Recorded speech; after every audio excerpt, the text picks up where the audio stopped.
একটা শান্ত গ্রামে বাস করত ছোট্ট এক বালক, ভক্ত প্রহ্লাদ। সে ছিল ভগবান বিষ্ণুর অগাধ ভক্ত। সারা দিন সে নারায়ণ নারায়ণ জপ করত এবং সকলকে ভালোবাসার শিক্ষা দিত। কিন্তু প্রহ্লাদের বাবা হিরণ্যকশিপু ছিলেন অত্যন্ত অহংকারী ও নিষ্ঠুর রাজা। তিনি নিজেকে ঈশ্বর মনে করতেন এবং চাইতেন সবাই শুধু তারই পূজা করুক। যখন তিনি জানতে পারলেন তার নিজের ছেলে বিষ্ণুর ভক্ত, তখন তিনি ভীষণ রেগে গেলেন। তিনি প্রহ্লাদকে অনেকভাবে শাস্তি দিতে চাইলেন।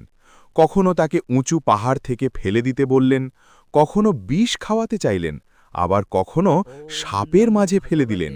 কিন্তু আশ্চর্যের বিষয়, প্রতিবারই প্রহ্লাদ বেঁচে গেল, কারণ তার মনে ছিল অটল বিশ্বাস, ভগবান বিষ্ণু আমাকে রক্ষা করবেন। একদিন হিরণ্যকশিপুর রাগে ফেটে পড়ে প্রহ্লাদকে জিজ্ঞেস করলেন, তোর সেই বিষ্ণু কোথায়?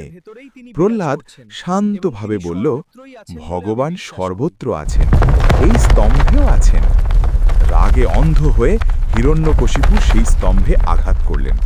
তখনই সেই স্তম্ভ ভেঙে বেরিয়ে এলেন এক ভয়ঙ্কর রূপ, নরসিংহ, অর্ধেক মানুষ অর্ধেক সিংহ। নরসিংহ অবতার সঙ্গে সঙ্গে হিরণ্যকশিপুকে দমন করলেন এবং তার অত্যাচারের অবসান ঘটালেন। তারপর তিনি স্নেহ ভরে সত্যিকারের প্রহ্লাদকে ভক্তি আশীর্বাদ কখনো করলেন। হারায় না।